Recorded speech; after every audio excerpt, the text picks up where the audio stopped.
Thank you guys so much for joining us for the Iconic Conversation series for Black History Month. Today, we're having an iconic conversation with DJ Big Tyma, who is a professional DJ. Go DJ Big Tyma. Go DJ Big Tyma. There we go. An icon is a person or a thing meant to be revered or idolized. For the purpose of our Iconic Conversation series, we're interviewing people in our community who are worthy of being recognized for their efforts to be positive role models for future generations.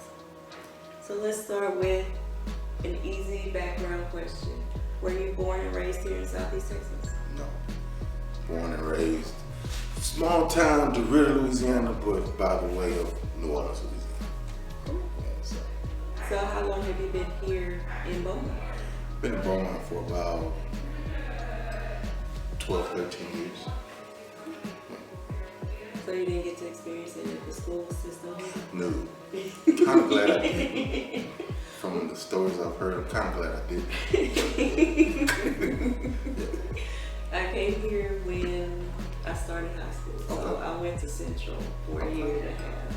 Timber Wolves now? No. United. Oh, You guys are United now. many years after my graduation, yeah, they have united. So tell me about your profession. How is it being a professional DJ? Is it something that you chose? It somewhat chose me. I was in radio for 5 years in Lake Charles, Louisiana. 105.3 KZWA, and then myself, Don Tracy, Jimmy Cook, we brought 107.5 on the air. And back then, it was, you had literally CD players. So it wasn't computerized, it was literally CD players with the pitch control. So, you know, I had to basically get my show. So in the flow of my show, people would call me like, hey, do you DJ? Hey, do you DJ? So after so many calls, I was like, wait a minute, I must be missing out on something.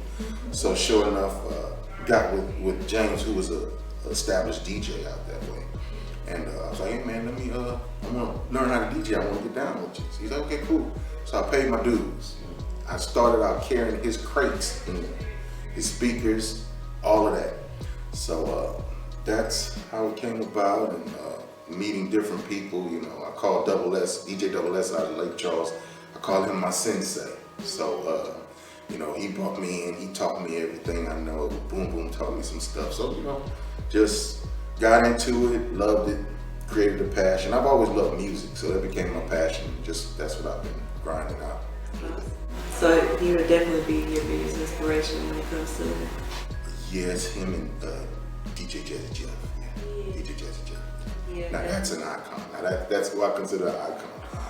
Do you have anything that you're currently working on, like any projects that are coming up? It's Mardi Gras season, so a lot of times I'm in, you know, like I gotta go to Lake Charles on the 25th, which is the major parade out there, the Fat Tuesday parade.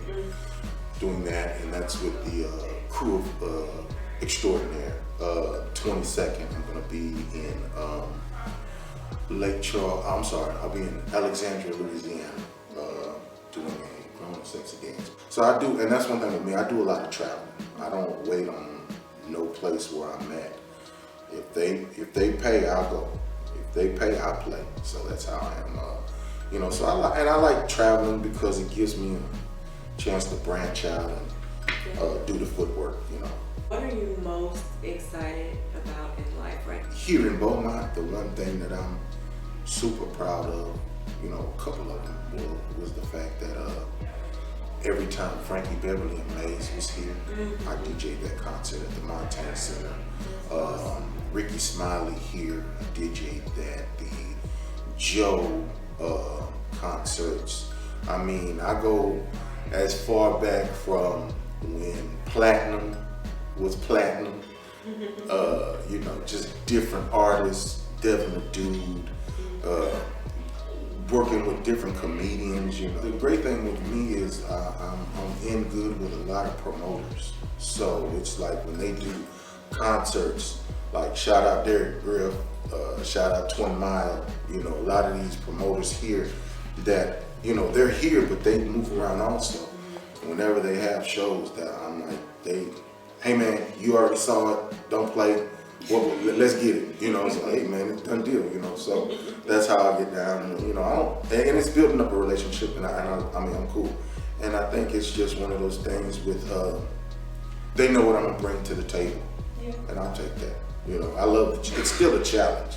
Every show to me is a challenge. Even for you having been working this profession for so many years, you still get a little bit of performance anxiety with any other venue you go to. The crazy thing about it is, a lot of people don't understand that. Yeah, you might see me in a 4-hour set, you know, and think that, oh, okay, you know, it's nothing. For a 4-hour set for me usually comes with 2 weeks of work grinding, you know, because even though I DJ, I practice 4 to 6 hours a day. I mean, just working on, you know, and then also it's about elevation of me too, because now I'm on vinyl. I'm not using the all-in-one units. I'm using vinyl. Still got my computer, you know, I do this through my computer. I'm on Serato, and I'm using vinyl. So it's about elevation and separation, because I was always told, everybody could be a DJ, but if you want to separate the real DJs, put 2 Technique 1200s in front of you. So I've elevated separation and moving forward, you know. So. Nice.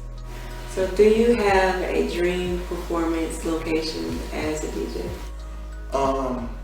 I would love to get a residency in Las Vegas, one of the casinos, or even,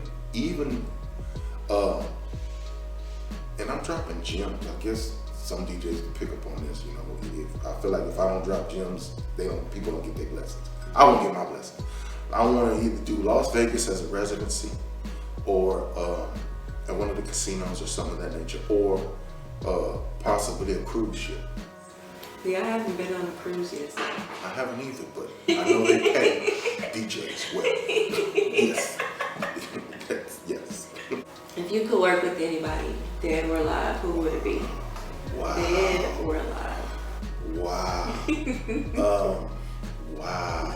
DJ wise, hands down, shut down, just DJ Jazzy Jeff.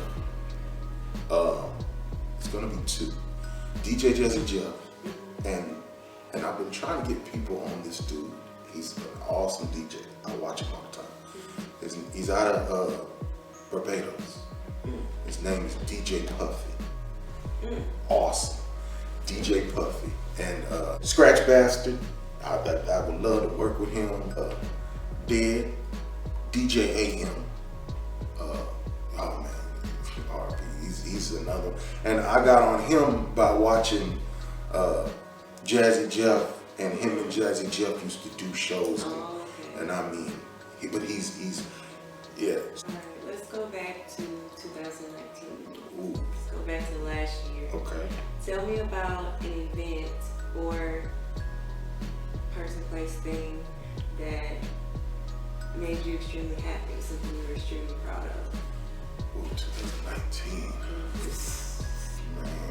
I went to Alexandria, and a friend of mine, a classmate of mine, she does a 90s party, and damn, I say, you know, what's it gonna take for your boy to get on that? You know, I don't lie to nobody. I'm that dude. I will, you know, I don't never place myself where I'm so high where I can't say, hey, well, let me get on that. You know, hey, what's the deal? So I'm happy about it, because she was like, okay, yeah, you know, she was like, hey, yeah, come on down. So now I realize I went down on the aspect of, I just want to get on the ticket. I just want to be part of the show. Wasn't no money on the table, as in like, this is what we're gonna pay you. I just wanted to, you know, as in, I'm basically trying to get myself out there in that, to network in that area. So sure enough, went out, her and I, we had a great set, killed it. I say that now, and Good Friday, coming up, Good Friday this year, we're gonna be doing, this will be our 5th one. The last one we did, we had 1,600 people. So it's grown from that first one, which, I mean, I'm not gonna lie to you, after that second one, I was like, man, you can't catch lightning in a bottle 2 times. It's a 90s party. But I guess it's just the mind frame that sometimes we tend to get into, you know, where we sort of limit ourselves. But I was like, you know, for it to be the 5th one, we're going into our 5th one, and it's still popping, it's still growing. I'm very proud of that because I was able to see something and watch it grow. It's almost treating it like it's a kid.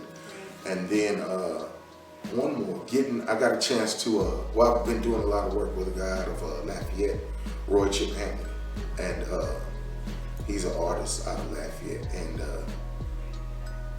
he invited me down to his it's called First Friday. Every first Friday of the month, he does a party at this place called the Brass Room in Lafayette, Louisiana. And sure enough, he invited me down, and man, we had a good time. So I started out playing this guy's music about 2-3 years ago, and it's like, it's funny because when